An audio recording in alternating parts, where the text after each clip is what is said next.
welcome. Back to the Wilson Center in many cases, or sometimes for the first time. It's always a pleasure to welcome people here, especially our guests from the region, some of whom have traveled very long distances. We're talking today about what we've called the other side of the story, how to explain the relatively and absolute low rates of crime in countries such as Chile and Uruguay in South America, and Nicaragua and Costa Rica in Central America. As we know, Latin America as a region has the highest rates of crime and violence in the world. There have been multiple reports that have indicated this, and as a recent publication by Carlos Basombrio, who's in the room somewhere, I think, who's the consulting director of our Citizen Security Project, indicates, crime and social violence throughout the region have progressively worsened over the last 2 decades. There is an objective reality, on the one hand, captured in the statistics for homicides, assaults, domestic violence, etc.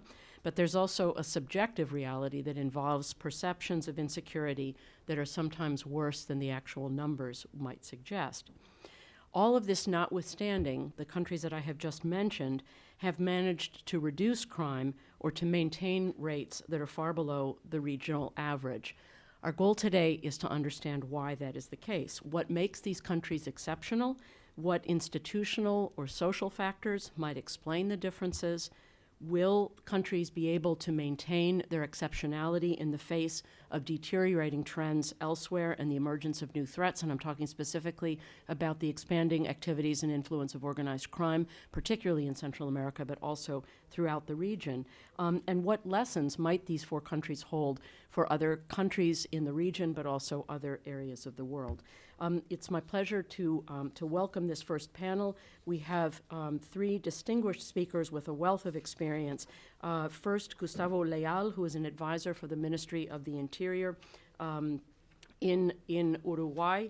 There are bios, but for the purposes of those who may not have access to them, he's a professor, a university professor and a researcher, previously served as a consultant for the Inter-American Development Bank, for UNICEF, UNESCO, the UNDP, and the OAS, and has also aided governments in the field of social policy in Panama, the Dominican Republic, El Salvador, Colombia, and Mexico. He previously led the Montevideo Observatory for Social Inclusion. Gustavo, welcome. I think you did travel the farthest, although perhaps not tied by Lisa Zúñiga, who joins us from Chile, who is a civilian advisor to the police force known as the Carabineros, where she is advising the Department of Criminal Analysis. She's a member of the Latin America Security and Defense Network known as RESTAL, and also serves as a researcher for the International Organization for Migration and for Flaxo Chile. She has her degrees in international relations and in political science from the Universidad Católica de Chile.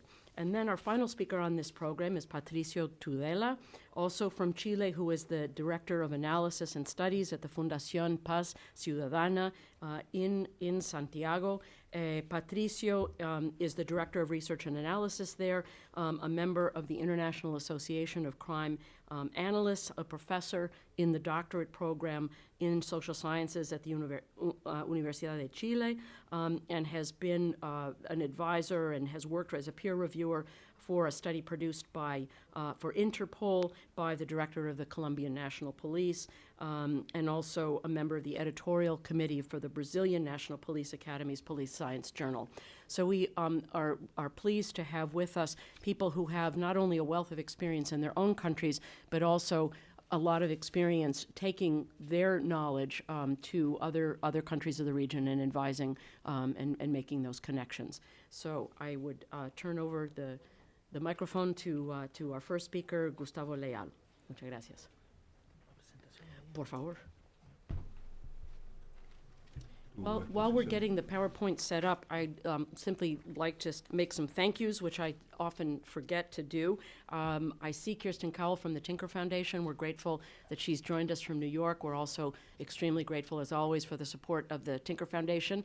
I see Igor from the UNDP, who has come to join us. We will be together in New York tomorrow morning, looking at the UNDP's magisterial report on citizen security, which will be launched later this fall.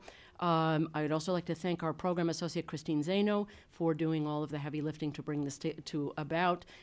Also, Veronica Colon Rosario, and our interns, Rito and Arvin, who I'm not sure I see in the room right now, but they also, there we go, with the camera. Anyway, thank you so much, and as always, a pleasure to welcome back Carlos Basombrio, who I mentioned before is the consulting director of our Citizen Security Project, former Vice Minister of the Interior of Peru, and based in Lima. Okay, Gustavo, por favor. Thank you very much. Voy a hacer la presentación. Muchas gracias por la invitación. La presentación va a ser en español. Va a quedar un documento que me han solicitado. La presentación gira sobre la convivencia social en el Uruguay, crisis, crecimiento económico, delito y miedo. Y básicamente... So, let me just interrupt. If there are people who need headsets, we have simultaneous translation. If you do not have a headset and you need it, please raise your hand and we'll bring you one. Con permiso. Básicamente la presentación se divide en tres partes. La primera, las claves para poder comprender la construcción de la identidad nacional y el modelo de bienestar del siglo XX en el Uruguay, que de alguna manera dan cuenta de esa excepcionalidad de la que hoy nos trae a esta conferencia. En la segunda, compartir un conjunto de indicadores económicos y la evolución del delito en los últimos años, explorando a partir de la evidencia la relación entre crisis, crecimiento e inseguridad. Y en la tercera, algunos comentarios sobre la estrategia por la vida y la convivencia que hace un año se implementa en el Uruguay para abordar integralmente la seguridad como un derecho humano. Al Uruguay le cuesta el reconocimiento de sus diferencias en la medida que el relato fundante de la nación la ubica como un país homogéneo, sin contrastes, heredero de inmigrantes y ciertamente muy europeo y poco latinoamericano. Uruguay, se ha dicho, es un país pequeño y es un país frontera. Y es difícil ser pequeño, pero peor es ser pequeño y saberse frontera. Y peor aún es saberse pequeña frontera entre dos gigantes, como Argentina y Brasil, y quizá peor todavía es sentirse petizo, se ha dicho. En el Uruguay de principios del siglo XX debatían en ámbitos académicos y políticos sobre el origen de nuestra identidad nacional dos corrientes. La primera, los independentistas, y la segunda, los unionistas. La primera sostenía que el ser nacional de alguna manera tenía su origen en la propia gesta libertadora. Y la segunda, en cambio, concebía que nuestra independencia había sido fruto de una transacción exógena, independiente de la voluntad nacional. En medio de esta polémica se instala a principios del siglo XX el proyecto vallista, identificado por la figura de José Valle y Ordóñez, quien fue caudillo del Partido Colorado, uno de los dos partidos fundacionales del Uruguay, y 2 veces presidente de la República, que logra edificar un imaginario que de alguna manera implanta la existencia como nación y como espacio de consenso al Uruguay. El relato vallista del principio de siglo muestra esa vocación fundacional y pretende crear justamente ese espacio de consenso y de deseo. Para que tengan una idea, José Valle y Ordóñez, después de su primera presidencia, viaja a Europa y desde París le escribe una carta a uno de sus principales allegados, donde le dice, imaginando y viendo lo que había visto en Europa y pensando sobre las corridas de toros y sobre el país modelo, dice, los toros serían en mi concepto un paso hacia la barbarie, las corridas de toros. Esto en 1908.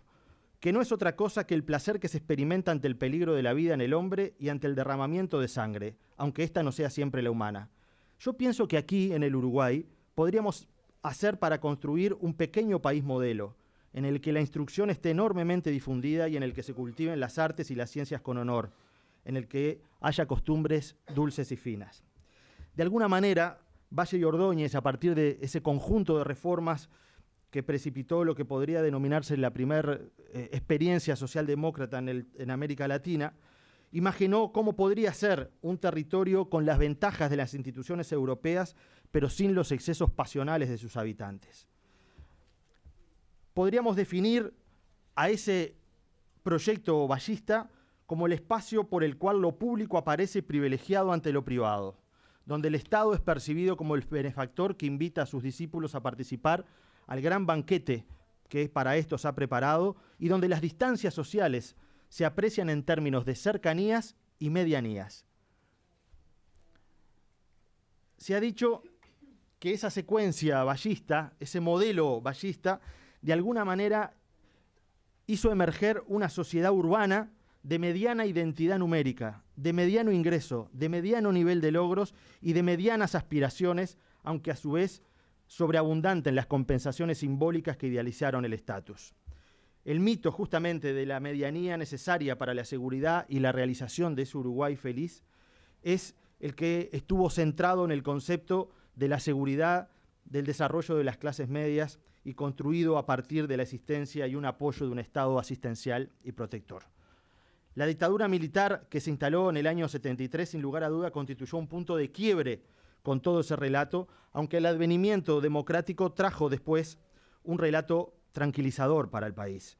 Sin embargo, durante muchos años, luego de la apertura democrática, el país vivió una crisis importante y llegamos al año 2002 con el punto más alto del deterioro económico y social de nuestra historia. El nivel de pobreza pasó de 17% a 39,7% en menos de un año. Es posible admitir que en términos históricos el 2002 puede llegar a marcar el giro definitivo de la forma en cómo percibimos nosotros mismos a nuestra sociedad y también donde la convivencia comenzó a agrietarse. La fuerza de ese relato de la primera parte del principio de siglo, de alguna manera nos puede contestar algunas de las preguntas que estaban planteadas acá. ¿Por qué el Uruguay ha sido diferente? ¿Por qué se da esta situación? ¿Cuáles son las razones institucionales y sociales que lo explican? Durante décadas, en el siglo XX, el Uruguay construyó un estado de bienestar que en muchas áreas fue de avanzada.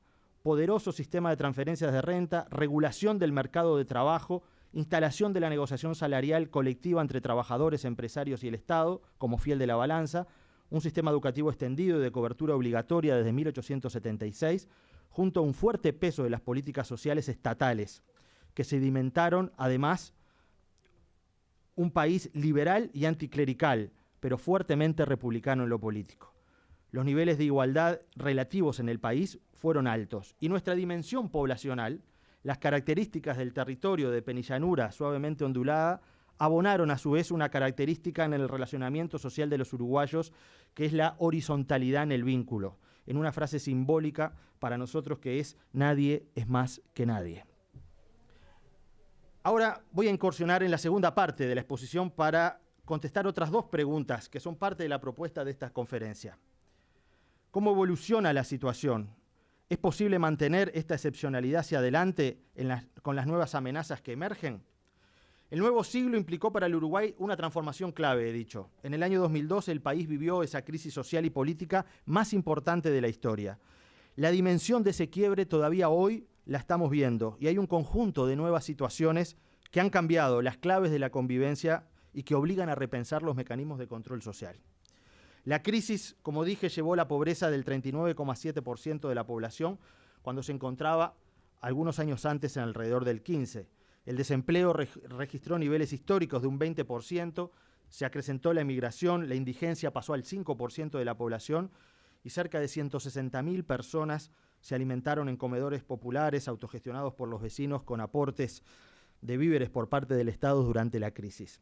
Para nosotros, una dimensión nunca vista. Luego de esa crisis tan determinante para la construcción del relato de identidad nacional, comenzó a partir del 2004 una nueva transformación de radicales dimensiones. La izquierda, por primera vez, a través del Frente Amplio, llega al gobierno rompiendo 170 años de bipartidismo en el Uruguay. Y a su vez se inicia un proceso de recuperación económica inédito. Sin embargo, se consolida en ese crecimiento económico un aumento del delito y de la violencia en la sociedad que ha tenido una dinámica propia. Durante la crisis, el aumento de la delincuencia y la violencia fueron evidentes y el Uruguay confió en que si se reconstruía el sistema de bienestar las cosas volverían a ser como antes. La rapidez y la contundencia del crecimiento llevaron a hipotetizar una rápida recuperación en esa materia. Sin embargo, no ha sido sencillo. Hoy se debate en el Uruguay cómo es posible que luego de 10 años del mayor periodo de crecimiento económico de la historia del Uruguay, con una tasa de crecimiento acumulada anual del 5,6%, un desempleo histórico del 5% y el mayor aumento del salario real acumulado en la década en América Latina, exista un país con una mayor dinámica del delito. Repasemos en primer lugar la evolución de los indicadores sociales de la última década. En primer lugar, como dije, la evolución de la pobreza, que a partir del 2004 se reduce en un 65% y la indigencia es 11 veces menor hoy. Sin embargo, hay más delito. La reducción de la pobreza ha tenido como correlato en los últimos años una caída en las medidas de concentración del ingreso, lo que representa una diferencia no menor respecto a otras etapas del país, es decir, cuando disminuía la pobreza pero aumentaba la desigualdad. En el Uruguay ha aumentado la desigualdad y ha descendido la pobreza en forma muy importante en estos últimos años. Pero también ha crecido el Producto Bruto Interno a una escala muy relevante y han aumentado los salarios muy por encima del contexto de América Latina. En los párrafos anteriores, entonces, analizamos la evolución de la economía y los principales indicadores de bienestar y distribución. Y ahora nos vamos a concentrar en la evolución de los delitos de la propiedad y contra las personas, y vamos a trazar el vínculo entre ambos. En Uruguay los delitos pueden calificarse en delitos contra la propiedad, hurtos, rapiñas, copamientos, y delitos contra las personas, homicidios, lesiones, riñas y violencia doméstica. Existen otro tipo de delitos, pero estos dos tipos contienen alrededor del 90% del conjunto. En la primera mitad de los 90, los índices de criminalidad evolucionaron en forma estable, pero a partir del año 95 se comienza a observar una tendencia de aumento. Y este crecimiento se da en forma más marcada en el caso de los crímenes contra las personas. Estos crímenes crecen en un 11% entre el periodo 90-95 y un 60% entre el 95 y el 2000. Ya en el siglo XXI crecen un 36% en el periodo 2000-2005 y un 13% en el último periodo. También los crímenes contra la propiedad, donde hay un ligero aumento en la mitad de la década de los 90, pero después existe un crecimiento muy importante. Del análisis, entonces, de la evolución de los indicadores de criminalidad para el periodo en cuestión, surgen algunas consideraciones relevantes. En primer lugar, resulta notoria la aceleración observada en el crecimiento de los delitos contra la propiedad en la fase recesiva de la economía, entre 1999 y el 2004, denotando cierta correlación entre los niveles de criminalidad y la etapa del ciclo económico. No obstante, no se constata un fenómeno similar una vez encauzada la recuperación económica del país, manteniéndose los niveles del crimen en niveles similares a lo observado durante la crisis, lo que puede estar dando cuenta de un fenómeno que ha sido observado en países diferentes y que se ha racionalizado teóricamente en algunos trabajos recientes. No hay un correlato automático entre el descenso de los delitos y el mayor crecimiento de la economía. Este fenómeno se produce cuando una persona participa de actividades criminales durante la recesión económica, pierde vínculos relevantes con la actividad legal y formal de la economía, al tiempo que crece su capital humano criminal, es decir, aprende a cometer crímenes, se especializa y se perfecciona. A su vez genera vínculos sociales y redes que luego determinan lealtades y fidelidades que son difíciles de quebrar. Este proceso hace más complejo el retorno de estas personas al sector legal de la economía, una vez que la crisis y la recesión terminaron. Y si no, miren la evolución de los hurtos desde el año 1980 a la fecha. A esta dinámica le tenemos que agregar además el componente territorial que homogeneiza social y culturalmente barrios de la periferia y reproduce una cultura de disputa de la legitimidad de la autoridad. Este es el motivo por el cual el descenso del delito no es automático y genera una fuerte identidad y lazos de lealtad, además de derribar un conjunto de valores de tolerancia, respeto a la vida y cultura del trabajo que luego no se recuperan a la par de la economía. Es bastante claro que la exclusión persistente y territorial que se consolidó en la crisis en el Uruguay, de alguna manera generó un vínculo y un circuito del delito que hoy, con un crecimiento económico como nunca el país tuvo en los últimos 10 años, no es difícil romper. Y por lo tanto tenemos la paradoja de este pequeño país modelo que imaginó Valle y Ordóñez, donde hoy hay un desarrollo económico relevante, pero donde, a partir de que se rompieron algunos de los pilares del sistema de bienestar durante la crisis y el periodo de agonía a partir del año 1985 hasta el 2002, de alguna forma eso trastocó los pilares centrales sobre los cuales se construyó el estado de bienestar en el país. Y hoy tenemos esta situación que para muchos es difícil de comprender, como hoy con niveles de desempleo del 5% tenemos 10.000 personas privadas de libertad, cuando había 3.500 personas hace 14 años. Para terminar, la seguridad es el tema a partir del año 2008 que desvela a los uruguayos desde hace algún tiempo y hoy es el primer punto de agenda de la preocupación de los uruguayos y también el primer punto de agenda de debate político de nuestro país.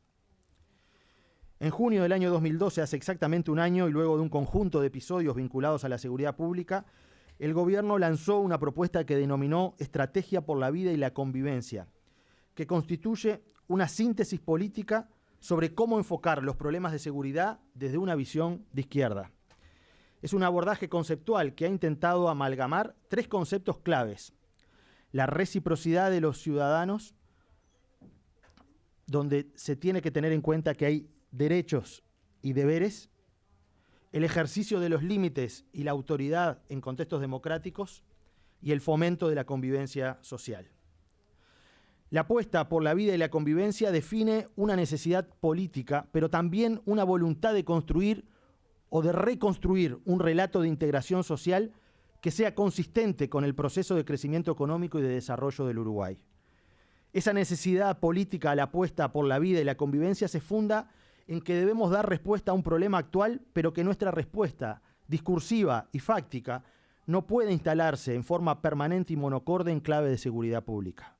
Es decir, no es posible aceptar que desde un tiempo a esta parte se haya deslizado todo nuestro enfoque y nuestro discurso de todos los problemas sociales a que terminan siendo un problema de seguridad.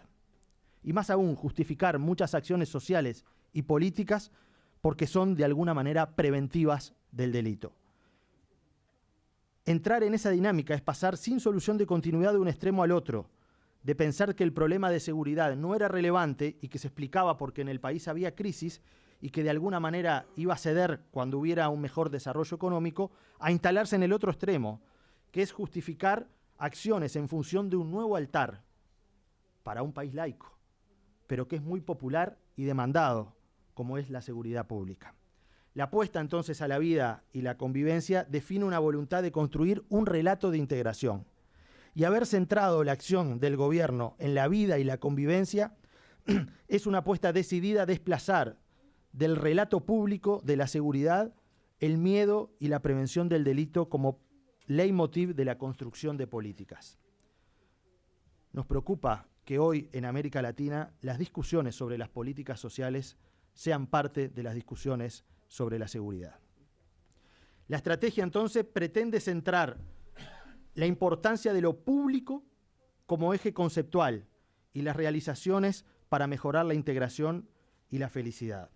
Por eso, un proyecto, y con esto termino, un proyecto político que pretenda abordar la inseguridad pública como problema debe plantearse la convivencia como solución y tener como objetivo principal vencer el miedo.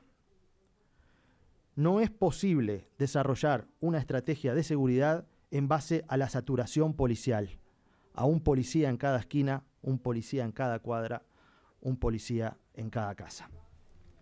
Superar el temor colectivo en el espacio público de las ciudades debe ser una estrategia prioritaria para recuperar la ciudad como un escenario de tránsito, de intercambio y generador de encuentros, como un lugar donde se pueda estar tranquilo.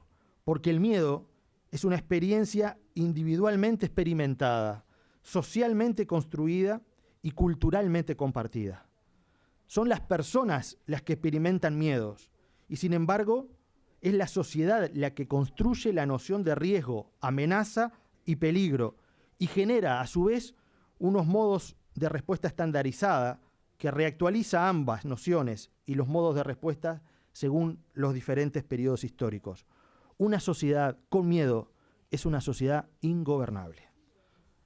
En suma, la estrategia se sintetiza en que hay que sustituir cualquier estrategia que utilice el miedo por otras que favorezcan una ciudadanía activa, una adaptación al territorio urbano y el desarrollo colectivo de la violencia. En 20 minutos intenté hacer una somera síntesis de lo que me solicitaron. Muchas gracias. Gustavo, thank you. I'd like to mention that for those, including me, who were having trouble taking notes rapidly enough during Gustavo's presentation, that we will have these papers on our website along with the video of this event for those who want to have access. I'd also like to call attention to the Citizen Security blog that's maintained by Carlos in Lima. There's information on the table outside about how to access this, which is a wealth of information from the entire region on questions of citizen security and organized crime. I'd also like to welcome the Uruguayan ambassador to the OAS, Milton Romani, who has joined us during this presentation. Lisa, te toca. Good morning to everyone. First of all, I would like to thank you, Cynthia and Carlos Basombrillo, for inviting me to this conference. This is my second time here at Wilson Center, and I'm very happy to share with you some ideas about the particular case of Chile. Now I'm going to make my presentation in Spanish, just because it's more comfortable, and I'm sure all of you can understand me.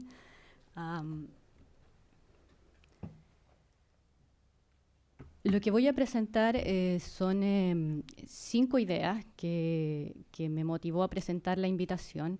Por supuesto que no es una lista exhaustiva, ¿no? Pueden haber muchos otros factores, pero son los 5 que a mí me parecieron relevantes y que podía presentar en un tiempo de 20 minutos, ¿no? La otra cuestión que quisiera aclarar antes de comenzar en detalle con la presentación es que, si bien, como dijo Cintia, yo trabajo para la policía, que es Carabineros de Chile, esta es una presentación de mi exclusiva responsabilidad y no responde a una visión institucional. ¿Okay? Sí. Que puede ser totalmente opuesta a la que yo voy a presentar.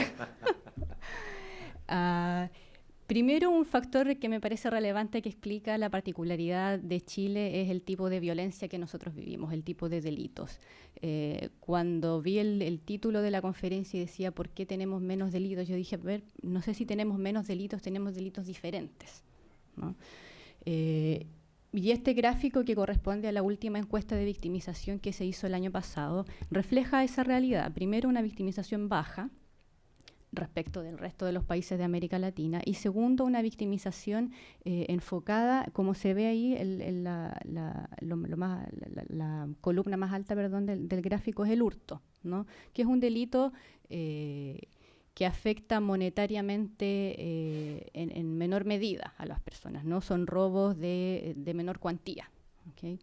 Y además la columna de azul más claro refleja la baja del año 2012, una baja que se ve en todos los delitos que consulta esta encuesta, ¿ya? Una baja que además se corresponde, y esas son un par de tablas de lo que es el sistema, lo que se conoce como el sistema táctico de análisis delictual de Carabineros, que también muestra una disminución como cambio porcentual, ¿no? Medida como cambio porcentual en todos los delitos para el mismo año 2012. ¿Okay? Y ahí se puede apreciar, por ejemplo, que los homicidios tienen una frecuencia muy baja. El 2012, durante todo el año, la policía, solo Carabineros, esto no es exhaustivo porque hay otras instituciones como la Policía de Investigaciones que también conoce de delitos, pero solo los que conoció Carabineros como denuncias, como casos policiales, fueron 465 en el año, ¿ya? La tasa de homicidios en Chile es baja para el continente latinoamericano, rodea el 3%, es baja y además es muy estable. No hemos experimentado un aumento de la violencia homicida, ¿okay? La violencia homicida en Chile tiene que ver más bien con riñas a la salida de una discoteca, por ejemplo, con violencia intrafamiliar, ¿no? Con violencia entre personas que se conocen. La violencia homicida relacionada con el narcotráfico no es que no exista, pero existe en mucho menor medida y son casos que no llega a conocer la mayoría de la población, ¿no? En ese sentido, Chile todavía, y creo que puede sonar una hipótesis muy básica, pero claramente la posición geográfica del país implica que fenómenos como el narcotráfico lleguen en menor medida. Las condiciones climáticas de Chile, no se puede producir droga naturalmente en el país, ¿no? Solamente por medios artificiales. La salida, el tráfico desde Chile es mucho más caro por la distancia, pero también porque la presencia policial y de los controles hace que sea más riesgoso, ¿no? para las organizaciones criminales salir por Chile. Entonces esta violencia homicida, como les decía, tiene que ver más bien con cuestiones circunstanciales, más que con una violencia generalizada. El temor de los ciudadanos en Chile es que a uno salga a la calle y le roben el celular o le roben la radio del vehículo, pero no que te apunten con un arma en la cabeza, y esa me parece que es una diferencia sustancial respecto de otras ciudades latinoamericanas. Ahora, en cada uno de los 5 elementos que voy a mencionar como ciertas ventajas que tiene Chile, también hay un riesgo, ¿no? Y me parece que el riesgo en este caso es que estamos perdiendo de vista o no tomando suficientemente en cuenta los riesgos que tenemos en la frontera, por ejemplo. Lo que sucede en las regiones del norte del país que limitan con Bolivia, con Perú, es una alarma. Cuando uno mira las cifras de la encuesta de victimización que les mostraba recién por regiones del país, las regiones del norte, que son las regiones limítrofes, son las que tienen más alta victimización. Y ahí tenemos un problema que creo que todavía no está siendo bien abordado, aún con un plan que se llama Frontera Norte, que pretende no poner más recursos en esa zona. Creo que todavía es una situación que no se ha abordado del todo y que puede presentar un riesgo en el futuro. El segundo elemento que me parece relevante para explicar la situación privilegiada de alguna manera que vive Chile en materias de seguridad ciudadana es la medición del delito. En Chile, en la encuesta que yo les mencionaba recién, que es la encuesta de victimización, se realiza desde el año 2003 y de alguna forma se ha institucionalizado, ¿no? Pasó a formar parte de la política del Ministerio del Interior. Se realiza todos los años, es una encuesta que los actores involucrados en el sector seguridad esperan año a año para tomar sus decisiones, ¿no? Sin duda que medir el fenómeno del delito y de la violencia año a año con una encuesta que se hace de manera seria y de manera periódica, de manera continua y estable, permite tomar mejores decisiones, ¿no? Con mejor información podemos tomar mejores decisiones. Esto además está acompañado por esfuerzos de entidades privadas, y aquí Patricio les puede relatar más tarde. La Fundación Paz Ciudadana también tiene un índice de seguridad que publica año a año. Y si bien Chile es un país pequeño, hay 2 o 3 centros de estudios que se dedican al tema de la seguridad ciudadana, y eso también es un aporte, ¿no? Al conocimiento, al conocer de mejor manera lo que está pasando en nuestro país con los temas de seguridad. Y el que haya más de un instrumento también me parece interesante, porque de alguna forma genera una especie de control, ¿no? Porque podríamos tener una encuesta de victimización que nos muestre una situación muy ideal, ¿no? Bajo la victimización, tenemos pocos delitos, y quizá una encuesta realizada por otro organismo privado muestre una situación distinta.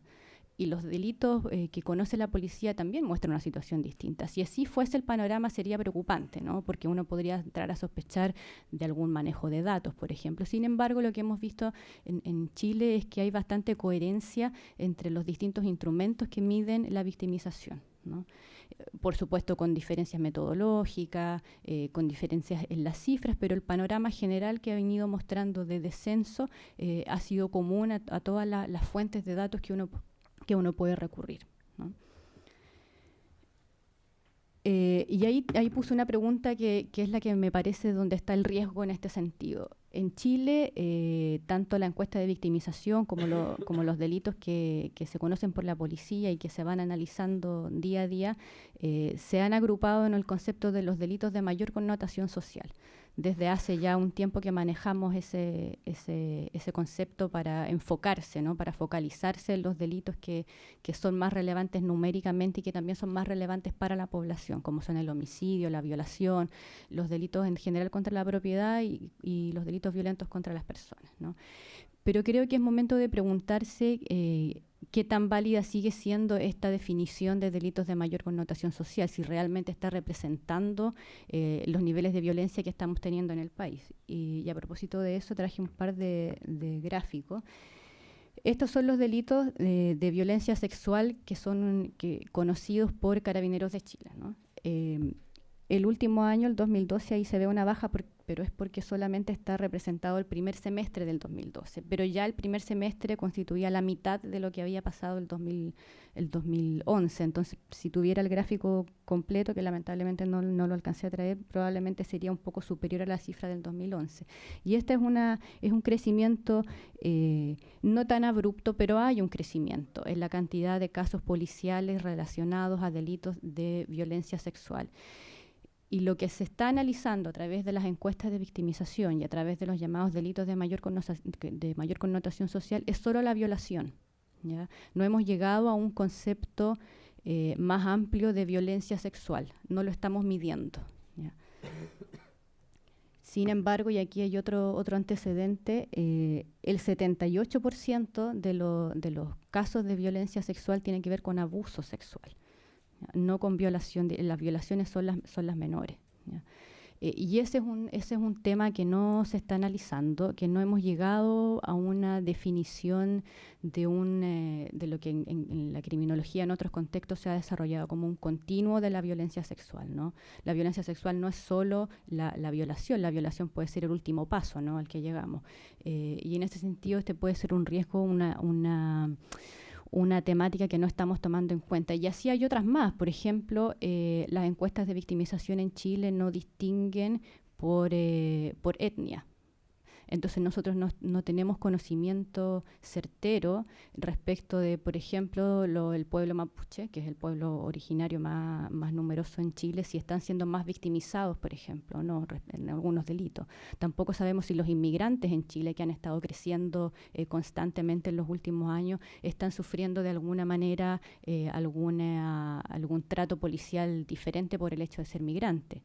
Esas son avances que en Estados Unidos se conocen, que en países de Europa con los que Chile pretende compararse ya han sido incorporados, ¿no? Son preguntas que se incorporan en las encuestas de victimización, que están en la temática y que en Chile todavía no llegamos a eso. ¿Ya? No es posible en Chile saber si el pertenecer a una etnia implica tener mayor riesgo de estar victimizado o de algún maltrato policial en específico, ¿ya?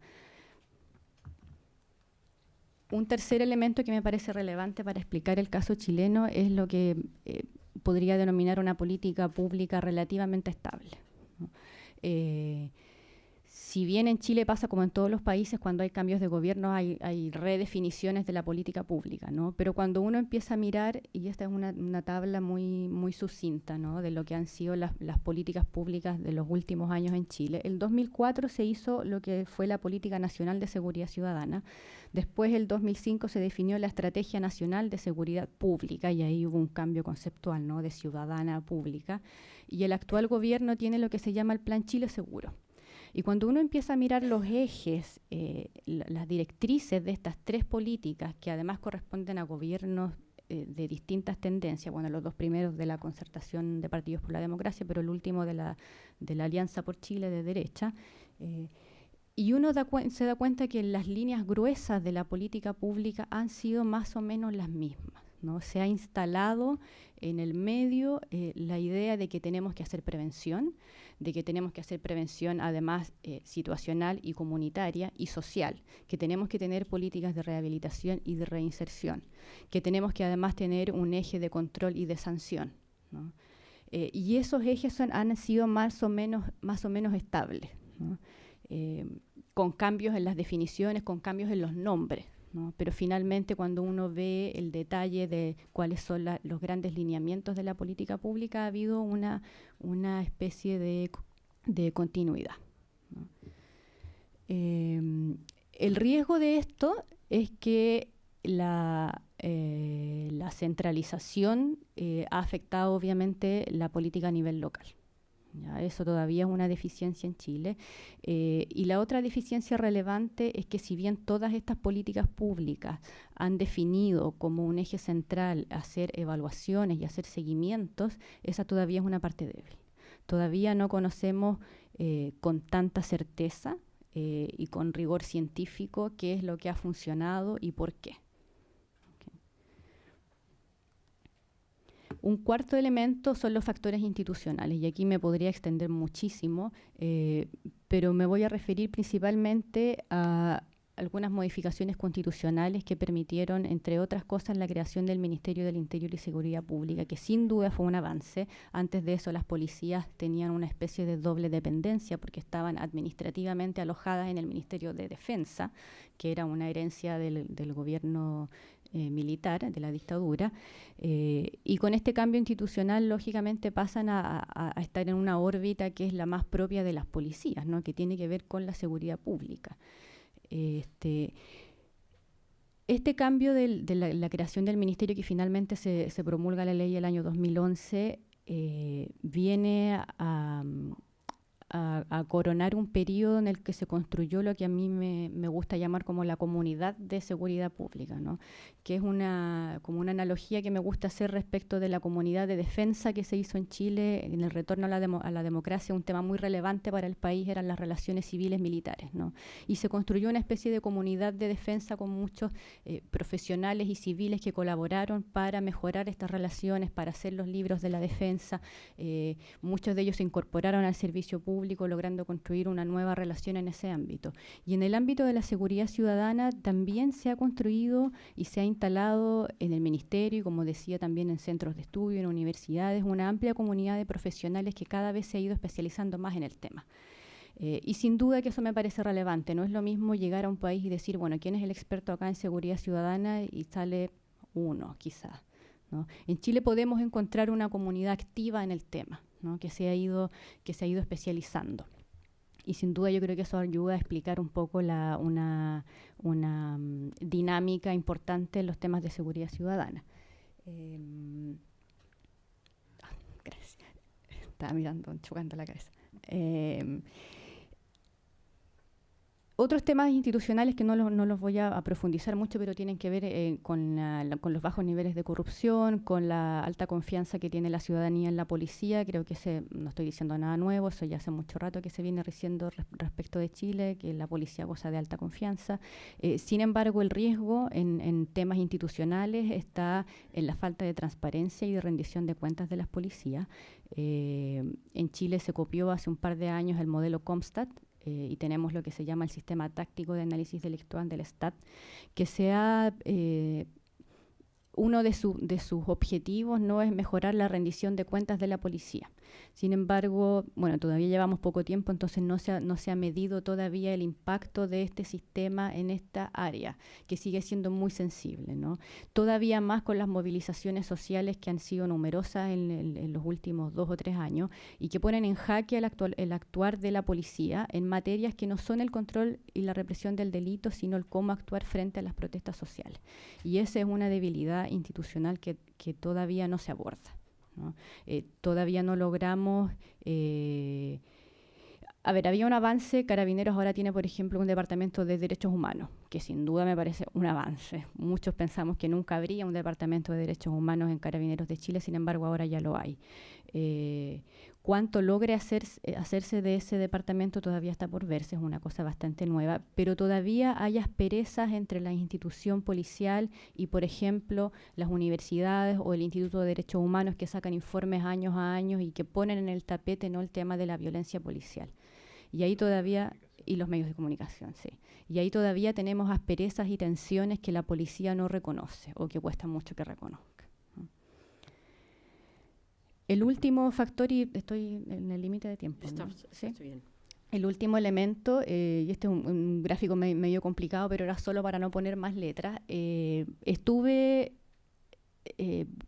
normalizando índices, ¿no? Tomé el índice de desarrollo humano del PNUD, tomé el índice de paz global y tomé el índice de gobernabilidad que hace el Banco Mundial. ¿no? Y traté de hacer una normalización y de hacer grupos para ver, bueno, cómo está Chile respecto del mundo, porque siempre, ¿no?, sale como que Chile es como la niña bonita de América Latina, ¿no? Está número 1 en los rankings, somos los menos corruptos, tenemos la mejor economía, y uno estando desde dentro dice, bueno, ¿qué tan verdad será esto? Y resulta que cuando hice estos clústeres me salió que efectivamente Chile está en el grupo, que es la segunda, de izquierda a derecha la segunda, es el grupo 1, que tiene altos índices de desarrollo humano, que cuenta con un Estado de Derecho, que tiene una regulación del gobierno, en fin, todo muy, muy bueno, y resulta que Chile sí se puede comparar en términos de indicadores con países como Suecia, Suiza, Inglaterra, el propio Estados Unidos. Sin embargo, como cuando uno va a los detalles, por ejemplo, de las encuestas de victimización, que son muy difíciles de comparar por las definiciones, por las metodologías, pero uno ve, por ejemplo, que la victimización en Chile todavía es alta respecto de estos otros países con los que en teoría nos deberíamos comparar y a los que en teoría queremos llegar, ¿no? Entonces la situación, claro, pareciera ser muy buena respecto de los países de América Latina, pero cuando uno se compara con los que se supone que debe compararse, resulta que no tenemos una situación tan buena, ¿no? Resulta que nuestra victimización es más alta que todos estos otros países con los que nos debiéramos comparar en términos de indicadores, ¿no? El riesgo también está como les mencionaba, en la excesiva centralización del país. Chile es un país muy centralizado y eso se refleja en el actuar de la policía, en el actuar del ministerio. Los municipios, por ejemplo, a nivel local han perdido bastante en su actuar respecto de la seguridad ciudadana. Primero porque nunca han tenido unas funciones muy claras respecto de qué es lo que tienen que hacer los municipios en materia de seguridad, cómo se relacionan con la policía. Y segundo porque a nivel gubernamental en el último plan Chile Seguro, en el actual gobierno, se ha decidido poner la focalización en los barrios más que en las comunas. Y eso ha implicado que los municipios que tienen menos recursos, que tienen menos capacidades institucionales, por llamarlo de alguna forma, han dejado de lado el tema, ¿no? Cuando no tienen el apoyo del nivel central, simplemente dicen, bueno, yo no puedo trabajar en esta área, no tengo los recursos, ¿no? Y ahí tenemos una brecha todavía importante. Y con eso nada más quería cerrar. Gracias. Muchísimas gracias, Ilse.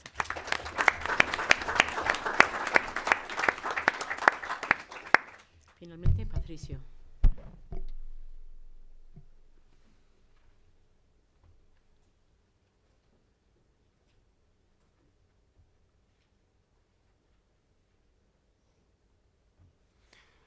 Bueno, yo agradezco la invitación y estoy muy feliz de estar aquí por dos razones. Primero, porque es la primera oportunidad que tengo de interactuar de manera directa con el Woodrow Wilson Center, y también porque estoy complacido de que quienes han anticipado mis palabras no hayan planteado algo que yo ya iba a plantear. Por lo tanto, me da un espacio de oportunidades de agregar elementos a la reflexión y ser quizás más fino en responder la pregunta que nos convoca. La pregunta es por qué un país, en este caso Uruguay y Chile, tienen menos problemas de criminalidad. Y yo también observé, se lo comenté a Carlos Basobrio cuando le decía, bueno, en un momento nos dijeron por qué la criminalidad, por qué menos problemas de delincuencia, y después la pregunta era por qué menos problemas de violencia. Y yo le señalé por escrito, perdón, pero no estamos hablando de lo mismo, ¿ya? Lo que yo voy a desarrollar acá es tomar la experiencia chilena, pero también hacer una síntesis para poder extraer algunos elementos que nos permitan entender las claves del estado de desarrollo de la ejecución de políticas de seguridad vinculadas a la justicia y que, a mi entender, están en la base de lo que yo he llamado la etiología de la ineficacia, ¿ya? Normalmente uno explica el delito o la violencia desde la etiología y dice las causas de la violencia son estas, y podríamos recurrir a distintas teorías o enfoques. Y para mí la aproximación es más simple, es decir, hay delitos porque hay delincuentes, sí, pero hay delincuentes también porque no solamente hay víctimas, sino que porque el Estado puede ser fuerte o débil en su capacidad de gestionar la coproducción de la seguridad. Y yo en estos términos no estoy usando las palabras azarosamente, sino que soy muy riguroso al definir este enfoque. Entonces, vamos a ver si esto funciona. El objetivo entonces va a ser describir algunos elementos de esa experiencia, pero también referirme a lo que es la gestión de la seguridad, porque yo creo que ahí está la raíz del problema. Y a partir de ese análisis reconocer algunas lecciones, y por lo tanto el paper que he escrito y que ya ha sido entregado aborda 5 capítulos que, más allá de referirse a la contextualización, define una aproximación a esta respuesta, perfila lo que es la gestión de la seguridad, caracteriza lo que es la experiencia chilena en los últimos 10 años, a partir del análisis de 18 elementos que yo pude tomar a partir de haber participado y dirigido una investigación que hicimos para el Banco Interamericano de Desarrollo en el año 2005 y que me permite hablar de una línea de base. Es decir, comparar la situación de Chile en el año 2005 versus el año 2012, ¿ya?, en 18 ejes, permite comprender y sostener, por cierto, lo que ha señalado ya Lisa anticipándose en esta exposición.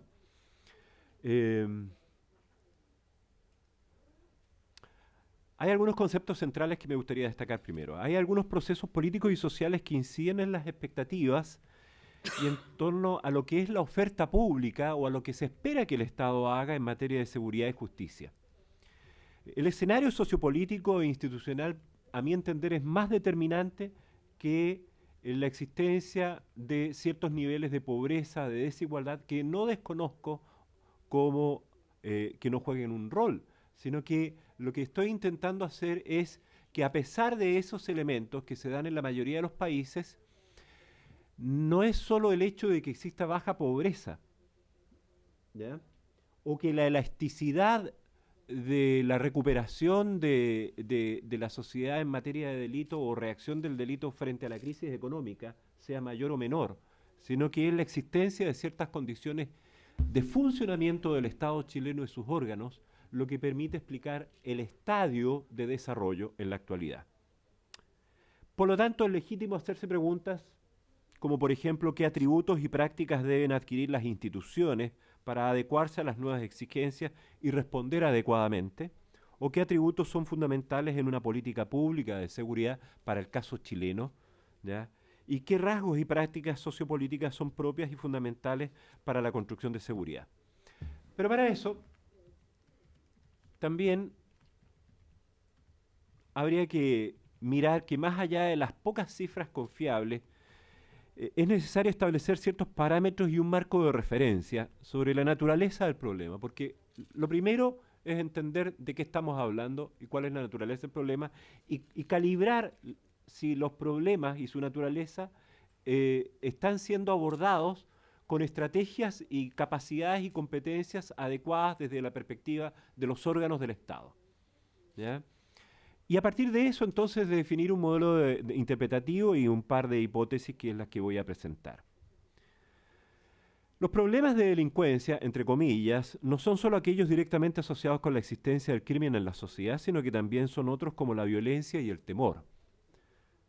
Luego, la inseguridad es el problema y esta debe abordarse enfocándose tanto en los hechos reales como el clima de opinión. Esto ya se ha señalado, pero es un tema no menor, porque la paradoja en el caso chileno, y lo enunció ya Lisa, es que podemos mostrar bajas tasas de victimización a través de encuestas, pero también podemos mostrar altos niveles de inseguridad. Y por lo tanto la paradoja es mirar no solo las bajas tasas de victimización, sino que entender por qué hay problemas de inseguridad que no se correlacionan con esas bajas de victimización. A nuestro entender, la inseguridad entonces es una variable dependiente sujeta a diversos factores y entre ellas principalmente la capacidad gestora y la acción del Estado. Hay pocas cosas que en el caso chileno se pueden explicar. Nosotros podemos describir bastante. Podemos mostrar abruptas reducciones o tendencias a la reducción en las cifras de victimización, pero vamos a mostrar aumentos en las denuncias o en los reportes. Y vamos a mostrar una estabilidad importante en materia de denuncias en lo que se llama la dark cifra o la cifra negra. En Chile se reporta aproximadamente el 39% de los delitos. Y esa es una constante en los últimos 5 años. Y no obstante, las tasas de denuncias van aumentando. Y la tasa de victimización va bajando, los porcentajes de hogares víctimas. Pero hasta el día de hoy, nadie en mi país, en nuestro país, puede explicar por qué y cómo se logró bajar la victimización.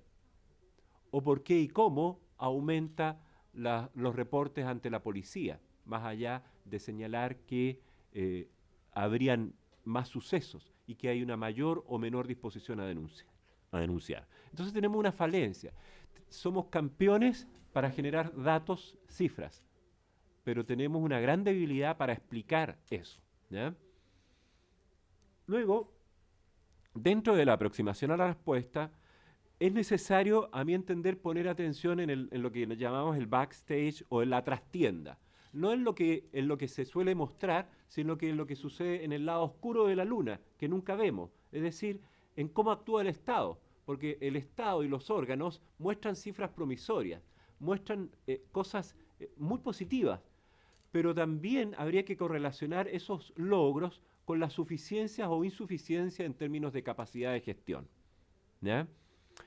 La interrogante entonces nos invita a analizar esos casos exitosos indagando sobre los elementos sistémicos que generan oportunidades, reduciendo, por ejemplo, los focos de inseguridad, pero también en mirar aquello que crea valor, entre comillas, en aquellas cosas que se hacen y se hacen bien y que se constituyen en procesos virtuosos. Esto es una cadena de producción, ¿ya? Es importante que cada ente haga lo que tiene que hacer, pero más importante que cada ente haga lo que tiene que hacer es que estos entes trabajen coordinadamente, alineados en torno a propósitos comunes, orientados por una política y desarrollen las capacidades para que estos logros sean sustentables en el tiempo. Porque la pregunta que nos podemos hacer es que si nosotros graficamos la bajada de la victimización, podemos perfectamente tener la interrogante respecto de si la victimización va a rebotar. Es decir, puede ser que haya bajado este año, pero no tenemos la certeza de que se mantenga baja y que no aumente el próximo año, y entonces el próximo año estaríamos frente a un escenario de decir, nadie sabe por qué la victimización se disparó, diríamos, o sea, aumentó. Por lo tanto, hay que examinar la etiología de la ineficiencia, de la poca eficacia y de la escasa calidad de los servicios del aparato público, es decir, cómo la gestión de la seguridad puede ser una variable calificada entonces como variable independiente, que explica lo que se logra y también los fracasos. Y para eso, al igual que mis colegas, me ocupé de reunir información, pero yo tengo una debilidad, no soy cientista político, soy antropólogo, entonces miro las cosas desde otra perspectiva complementaria. Y buscando por allí encontré lo que se llama el índice de estado fallido que produce la Fund for Peace o el Index for Failed State, ¿ya? Que es un indicador o un índice compuesto de 12 subvariables y cada variable está compuesta de 5 a 6 descriptores. Y mide desde hace 7 años anualmente la capacidad del Estado de responder a ciertos desafíos y ciertas demandas, ¿ya? Y al hacer los ejercicios encontré ciertas cosas interesantes. Lo primero, para responder a la pregunta de si es posible compararnos o no, ustedes constatarán que Chile, como Colombia y otros países, tienen muy buenas encuestas de victimización. El problema es que si nos remitimos a esas encuestas, la capacidad de compararnos con otros países se nos reduce. Por lo tanto, tuve que dar un paso que es optar por tomar la encuesta del Latin American Public Opinion Program, que es la POP 2012, publicada en febrero de este año, y hice una distribución de la victimización y de la inseguridad, y uno puede constatar que hay una correlación de un 0,66 puntos, es decir, 66% de fuerza en la relación de estas dos variables, y encontramos a países como, paradojalmente, Paraguay, claro, Nicaragua, Panamá, Chile, Brasil, Honduras, en este cuadrante que sería el cuadrante positivo, digamos, donde la victimización es baja y la inseguridad es más baja, pero fíjense usted el caso chileno, la victimización es baja, ¿ya? Pero la inseguridad es bastante más alta, ¿ya? Y nos encontramos en el caso opuesto con Ecuador, Bolivia o Perú. Ok, reuní información sobre los 12 países, sobre los 18 países considerados en la POP.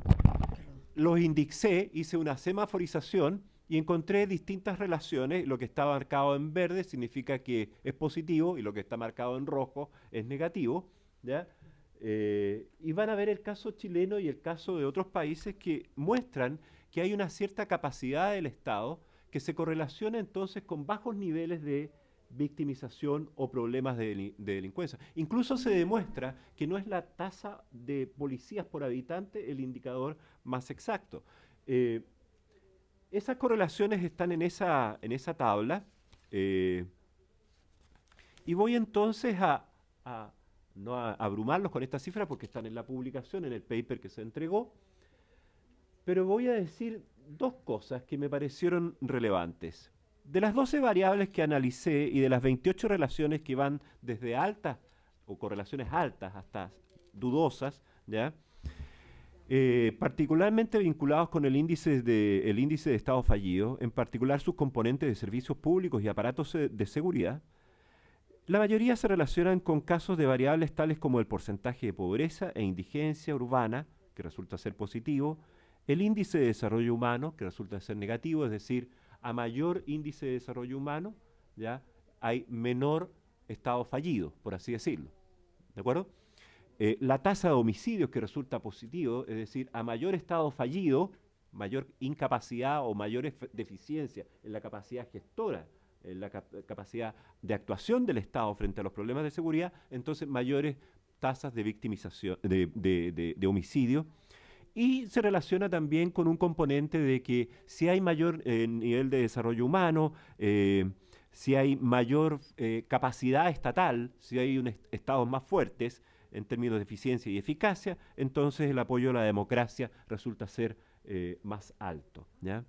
Parece entonces razonable asociar los problemas de delincuencia, sus causas y sus efectos con situaciones sociopolíticas y económicas que tienden a generar lo que yo llamo opacidad sobre los países, destacando una u otra faceta como problemas agudos o graves, ¿ya? Y desde ese punto de vista, cuando el índice el Index of Failed State es mayor, entonces hay más problemas de inseguridad. Eso es lo que yo he podido constatar estadísticamente examinando la información sobre cada país actualizado.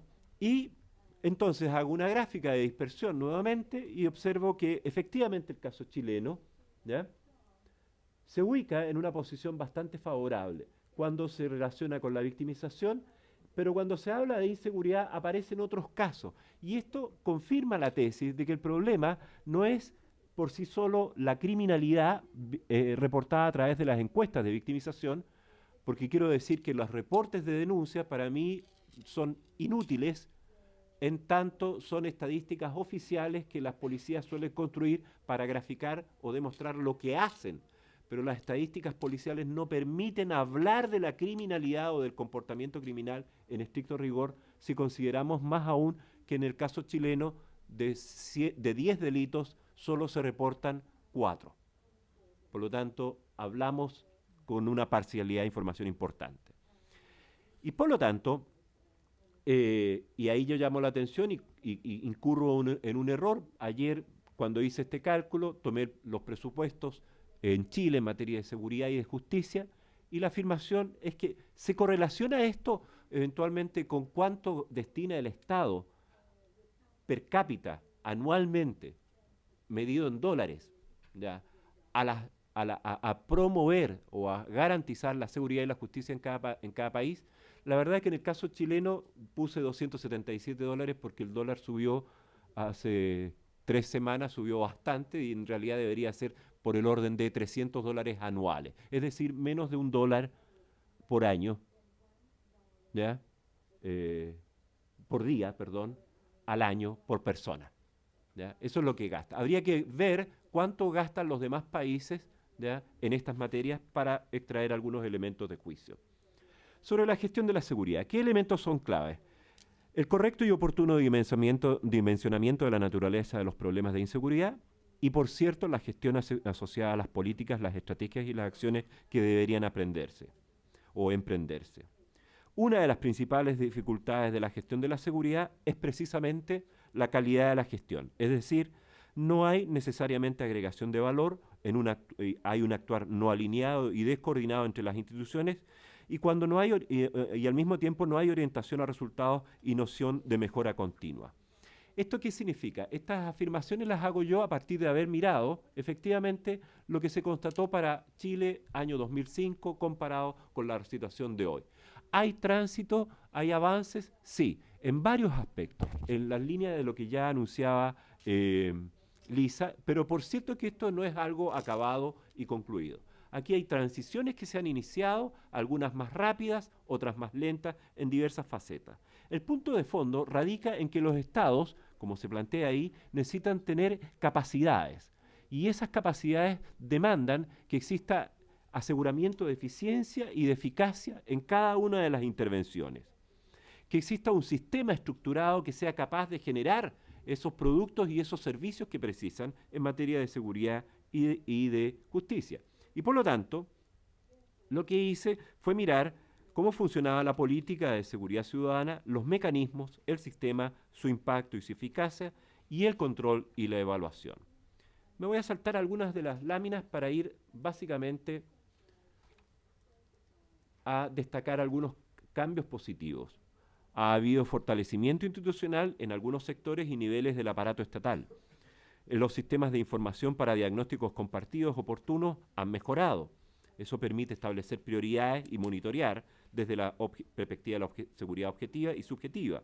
Ha habido una mayor capacidad de gerenciamiento, de dirección y administración, de planificación, de ejecución eficiente, guiada por indicadores e índices de resultado y de impacto. Por cierto, esto no es definitivo, no es un proceso acabado, es un proceso en desarrollo.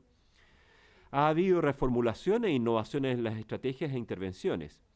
Y ha existido y se ha logrado una institucionalidad con un respaldo político, jurídico, que permite que actúe. Así, si ustedes me preguntan cuáles son los ejes,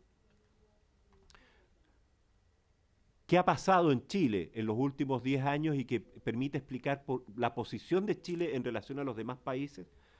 Yo llamaría la atención sobre la calidad y la capacidad en materia de gestión de información, la capacidad del desarrollo del concepto de sistema y de coproducción en el sector, los desarrollos y la sustentabilidad que ha tenido la doctrina, el enfoque y la política, promovida en el año 2004, la disponibilidad de recursos humanos y técnicos y económicos, el marco de referencia institucional ha sido clave, también la participación ciudadana, que coincido absolutamente con Lisa en el sentido de que hubo una época en Chile en que la política involucró el concepto de participación.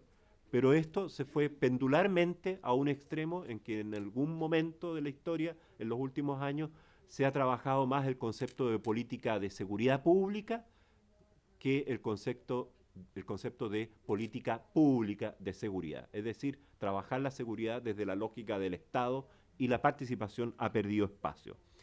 Y, sin duda, se han introducido conceptos como gestión por resultados y modelos de trabajo. Las conclusiones las enuncio muy sintéticamente.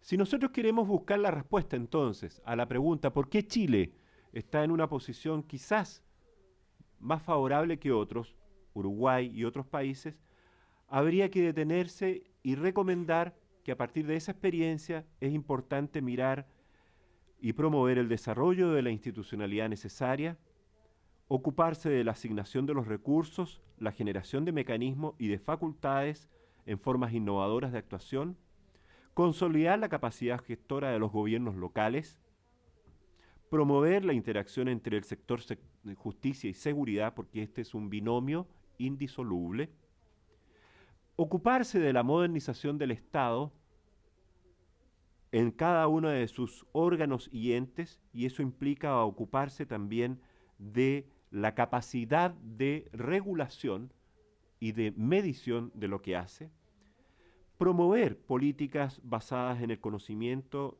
y en la evidencia, y crear condiciones jurídicas, institucionales y tecnológicas que den sustentabilidad a los procesos de largo aliento como son las políticas de prevención de la violencia y el delito. Gracias. Muchísimas gracias, Patricio. Okay. Well, we got a little bit of a late start, but we do have time for some questions and comments. We would ask you to please wait for the microphone and identify yourself by name and by institution. Welcome, Kevin Casazamora from the OAS on the next panel. The floor is open. Hector Luisi, here in front from Uruguay.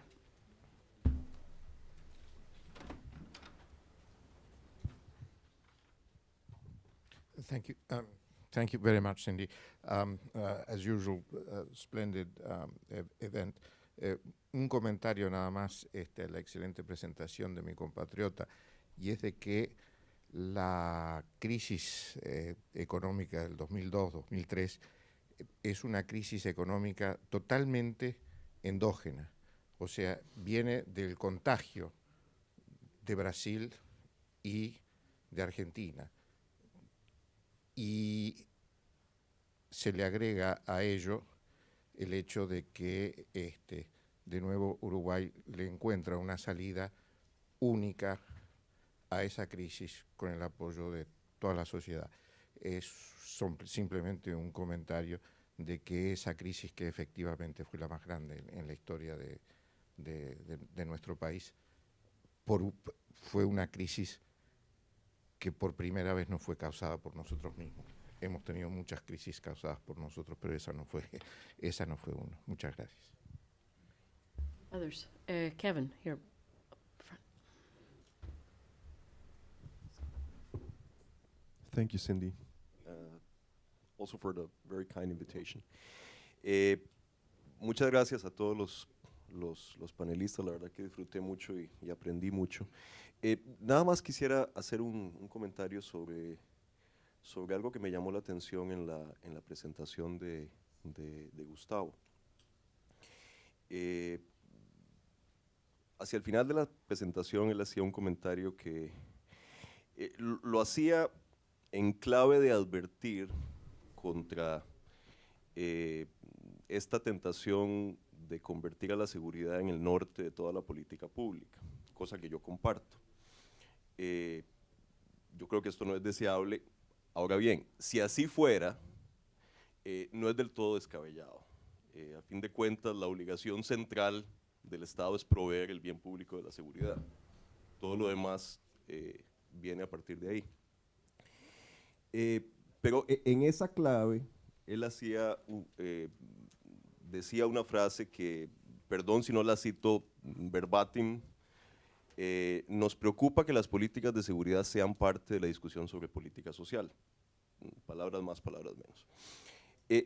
Esa frase, Gustavo, me desconcierta un poco porque planteada así como está, me obliga a disentir. Yo lo que percibo como uno de los grandes problemas en materia de seguridad ciudadana en toda América Latina, casi sin excepciones, es justamente un divorcio muy acentuado entre la política social stricto sensu y lo que se percibe como política social. Divorcio que termina convirtiendo la política de seguridad en un asunto de policías. Siendo que cualquier revisión somera de la evidencia nos indica que en muchos sentidos la violencia delincuencial es el lugar donde se vierten muchas de las carencias de nuestro desarrollo. Entonces, más bien, desde una óptica progresista, que yo sé que es de donde vos venís, me desconcierta un poco esa frase. Y aparte, hay una razón práctica que me obliga a disentir. O sea, francamente, es el hecho de haber puesto las políticas de seguridad en el centro de las políticas sociales lo que explica buena parte de las cosas exitosas que se han hecho en casos como el de Bogotá o el de Sao Paulo. Y finalmente, me parece que hay que esa separación es un gran error político. Cuando uno analiza las experiencias de ajuste fiscal de América Latina en los 80s, el pato de la fiesta fueron las políticas sociales, fue la inversión social.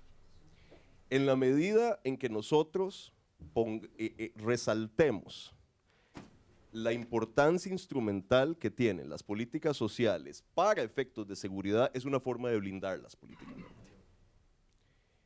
Y esto me recuerda una frase muy ingeniosa que le oí a Michelle Rhee, la ex responsable de las escuelas públicas en la ciudad de Washington, que decía que lo mejor que le podía pasar a las políticas de educación aquí en Washington era que la gente empezara a verlas como una parte central de la política económica, que ese día iba a entender la importancia de blindar el gasto en educación. Lo mismo pasa en materia de seguridad. En la medida en que veamos el gasto social como una parte central de las políticas de seguridad, será posible blindarlo políticamente. Gracias. Thanks. Any other hands? I have in the back, Graciela, and then Jim, Michael. Muchas, It's on. It's on. muchas gracias. Y gracias por las excelentes presentaciones.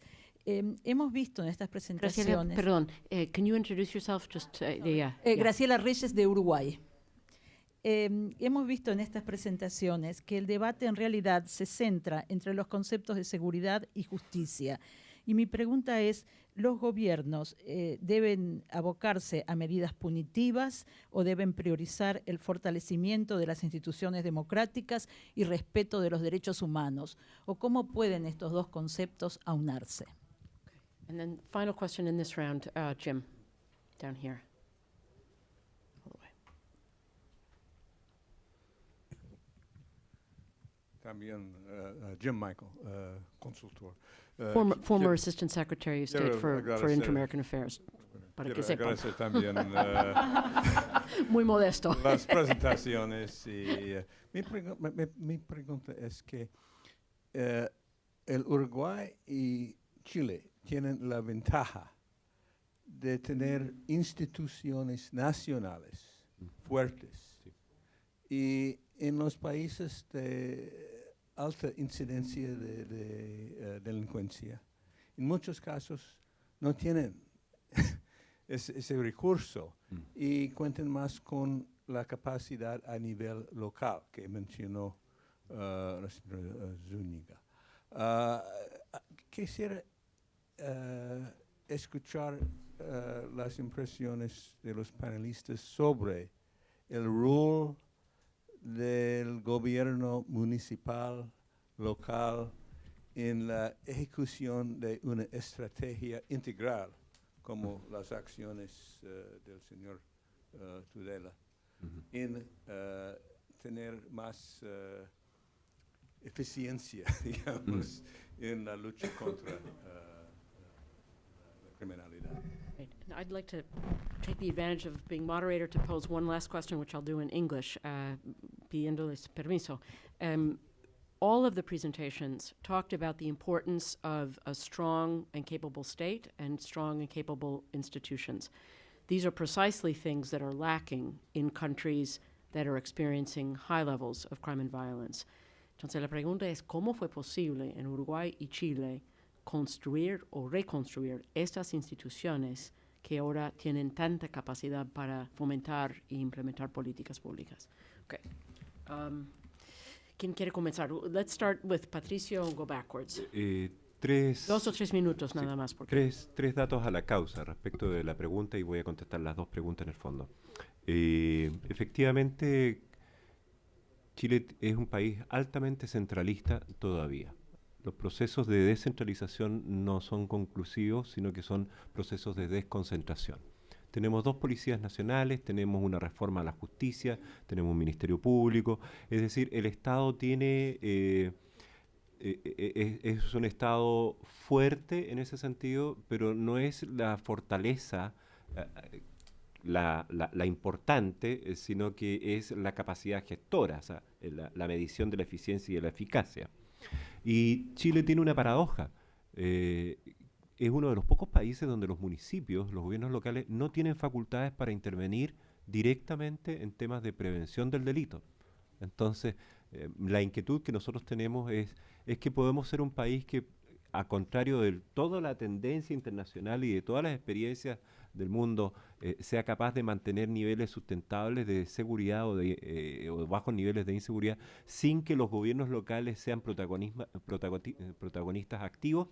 La respuesta es intuitivamente no. Nosotros tenemos que transitar en esa dirección y esa es una de las falencias que estimamos está presente. Si hablamos de políticas mejoradas en materia de gestión de la seguridad, necesariamente tenemos que incursionar en el involucramiento y la participación ciudadana de los gobiernos locales y generar esos triángulos entre gobierno central, gobierno local y ciudadanía involucrada o participando. Y respecto del dilema entre seguridad y justicia, ya lo señalaba, personalmente para mí es un dilema que es un tanto falso, porque no lo admito como una suerte de expresión blanco o negro, sino que promuevo los grises, por así decirlo. Es decir, hablar de seguridad sin hablar de justicia no es posible. Y cuando hablamos de justicia, no estamos hablando solo de la justicia en términos de la sanción al infractor, sino que también hablemos de justicia en términos de las posibilidades de rehabilitación del infractor o de el acceso o el apoyo a las víctimas. Chile tiene dramáticamente, como ya lo dije, la gran capacidad de medir muchas cosas. Sabemos muchas cosas de lo que hacemos, pero también tenemos que avergonzarnos de decir lo siguiente. En Chile sabemos perfectamente, a raíz de los últimos estudios, que del 100% de aquellas personas que hayan cumplido condena en el sistema cerrado, es decir, cárcel, por robos o hurtos, ¿ya?, el 70% de ellos va a reincidir en menos de 24 meses. Es decir, va a volver a cometer delito, entrar en contacto con el sistema, eventualmente va a ser condenado y va a volver a la cárcel. Y por lo tanto, la capacidad rehabilitadora del sistema penitenciario chileno es mínima, por no decir algo más exagerado. Y en ese sentido, entonces, cuando hablamos de justicia, no estamos pensando solo en este populismo penal o en esta necesidad de algunos de decir que se necesitan más penas duras, porque está demostrado que no es la duración de la reclusión ni la dureza de la ley lo que previene los delitos en el futuro o la comisión de violencia en el futuro. Lisa. Bueno, yo coincido con Patricio en el tema del rol municipal y lo mencioné en mi presentación. Para mí es un riesgo a la sostenibilidad de esta situación de seguridad privilegiada que tenemos en Chile, el hecho de que los municipios no tengan un rol relevante y que además haya habido un retroceso, porque hubo un momento en el que hubo una política que se llamaba Planes Comunales de Seguridad Pública, que a propósito fue la presentación que hice la otra vez que vine al Wilson Center, que ponía recursos e instalaba capacidades en los municipios. Sin embargo, esa política cambió. Como yo les mencionaba, el actual gobierno pone el foco en los barrios y los municipios que tuvieron en algún momento alguna capacidad ahora ya no la tienen. Hubo un retroceso en ese sentido y a mí me parece un riesgo porque si bien puede ser positivo en algún aspecto tener instituciones altamente centralizadas porque permite no normalizar todo, no nos permite ver las características propias de las regiones y de los municipios, ¿no? El tema de seguridad y justicia, sí. Sí, yo también coincido con que no se pueden ver como cosas separadas, ¿no? Cuando yo hablo de sector seguridad, implico todo, ¿no? Implico a la policía, implico al ministerio, implico a los municipios, a la ciudadanía y, por cierto, al sector justicia.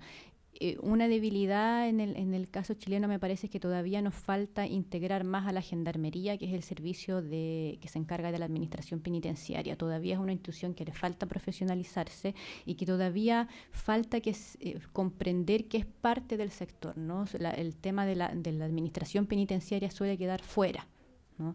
De hecho, por ejemplo, la ley de inteligencia que tenemos en Chile, la Agencia Nacional de Inteligencia, menciona el rol de la gendarmería como muy auxiliar, ¿no? Las policías o las Fuerzas Armadas o la misma agencia pueden solicitar la información a gendarmería, pero no es parte integral del sistema, ¿no? Todavía ahí tenemos estamos al debe en ese sentido.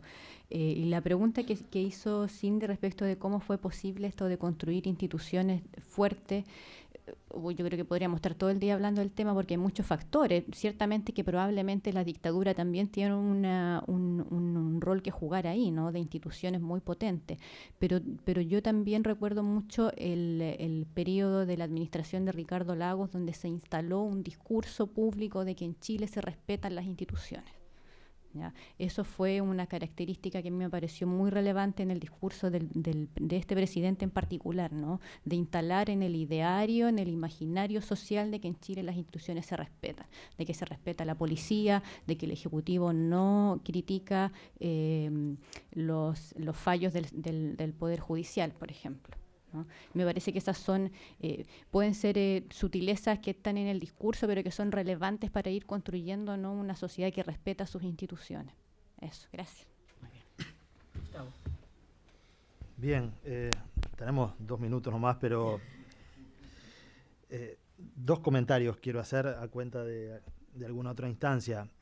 En primer lugar, capaz que estamos diciendo lo mismo con Kevin y como fue rápida la última parte, pero por las dudas, capaz que no. Entonces, la preocupación que yo planteé tiene que ver con que la importancia de los temas de la seguridad pública. A ver, en primer lugar, una definición. La seguridad es un derecho humano.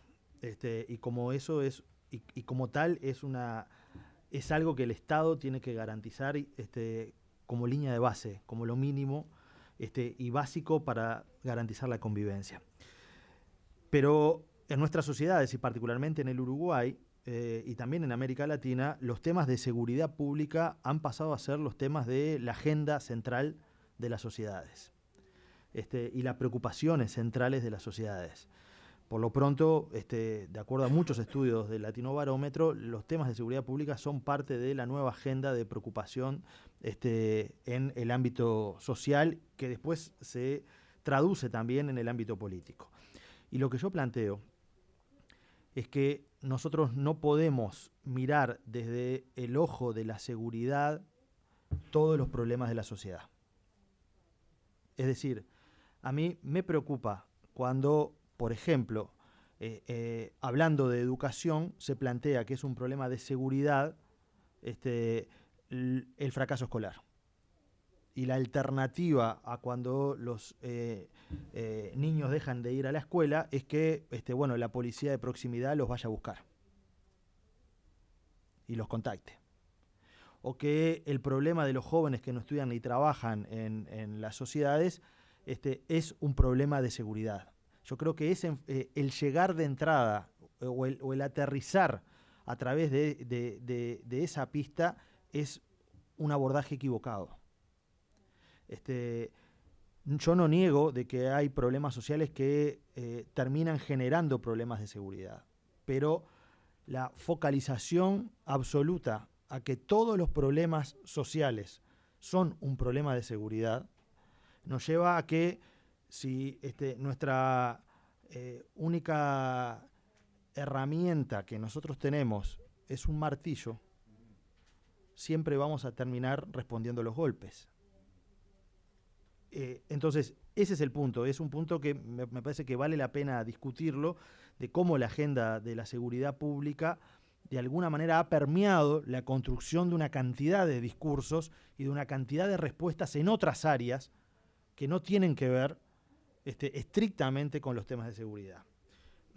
Pero lo dejo planteado y lo podemos discutir. La segunda pregunta que tú planteaste, Daría, esa sí que es larga. ¿Cómo fue posible en el Uruguay? Por lo pronto en el Uruguay la construcción de instituciones fuertes.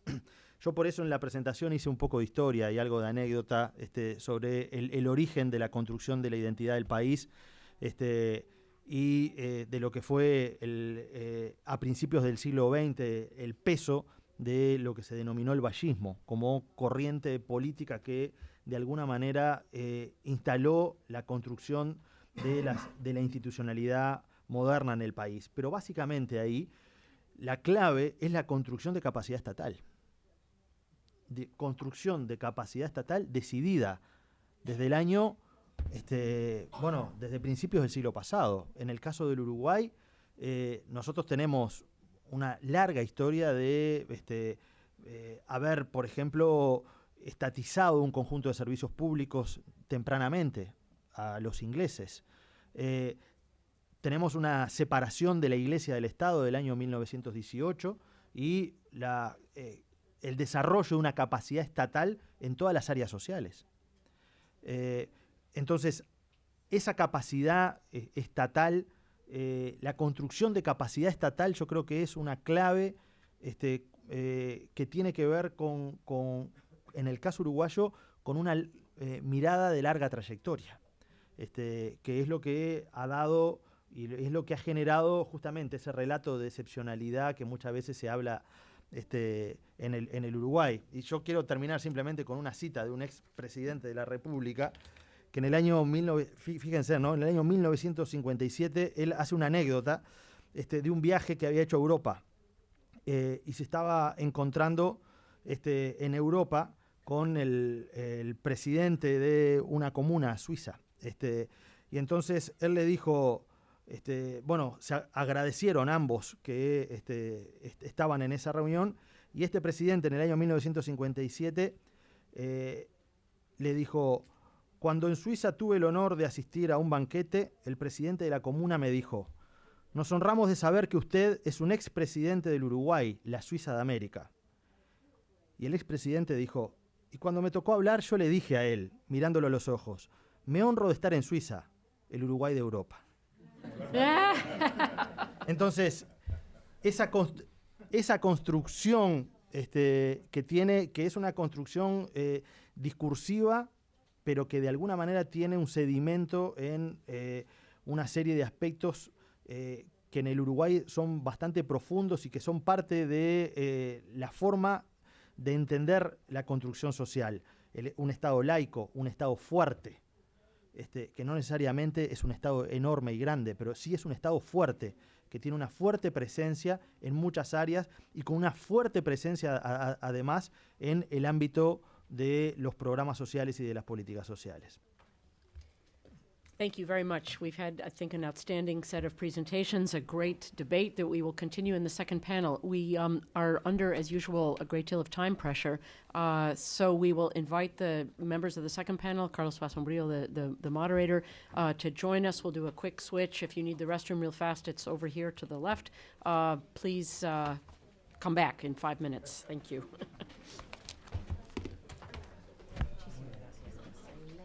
Excelente.